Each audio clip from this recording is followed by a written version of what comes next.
Subscribe कयो असांजो official YouTube channel सिन TV HD drama ऐं वधीक अपडेट लाइ बेल आइकन खे क्लिक करियो।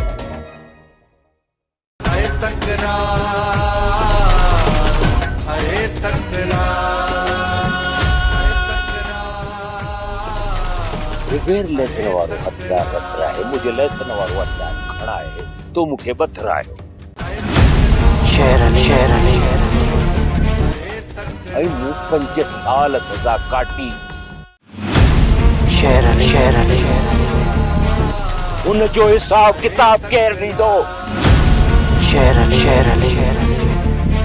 केर ॾींदो हिसाब किताब तूं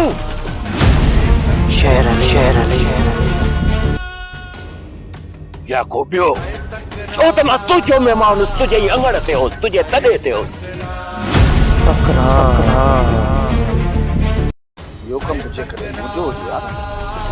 शेरनी मां तोखे हर डंड दो ॾियां हा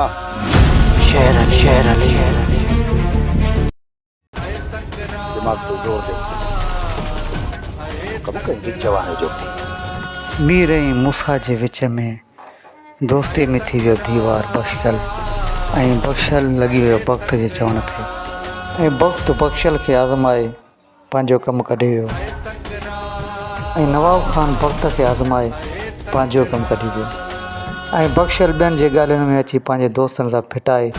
ऐं वक़्त जे ॻाल्हियुनि में अची वियो ऐं नज़ीर अची समूरी हक़ीक़त अची मीर खे ॿुधाईंदो त पंहिंजी संगत में त केरु गद्दार ऐं केरु ईमानदार आहे ऐं बख्शल जे ॻाल्हियुनि में अची नज़ीर बि फासी वियो।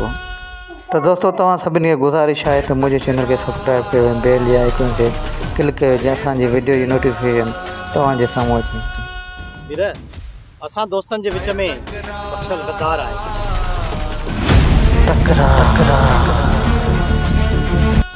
इहा सॼी रौंद रचायल नवाब ऐं वक़्त जी आहे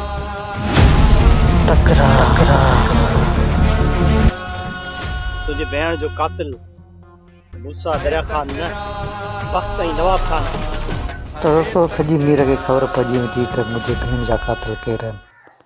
पोइ उन कातिलनि जो अंजाम छा थींदो ऐं तव्हांखे ख़बर आहे त मीर जो मोचड़ो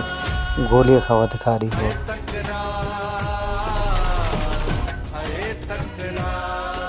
इहो तूं एतिरे यकीन सां कीअं थो चए जिथे तव्हांजी भेण जो लाश मिलियो न उते दरिया ख़ाने मूसा खे मुंहुं मोकिलियो मूंखे न्यापो ॾियण वारो बख्शल हुयो तोखे ऐं सोडल खे मोकिलण वारो बि बख्शल ई हुयो। मां वात नथी हणा बाबा मां तोखे अर्ज़ पई कयां त मुंहिंजो घर बर्बाद न कर बाक़ी ज़िंदगी में मीरा सां गुज़ारींदसि बस हाणे बस मीर सां गॾु तुंहिंजी बि ज़िंदगी मां आज़ाब करे छॾियां तोखे मां मीर ॾे कॾहिं बि कोन छॾींदुसि कन खोले ॿुधी छॾ। सोप सीरियल तकरार तमाम एपिसोड ॾिसो हाणे HD क्वालिटी में विजिट कयो असांजो YouTube चैनल सिन टीवी HD ड्रामा।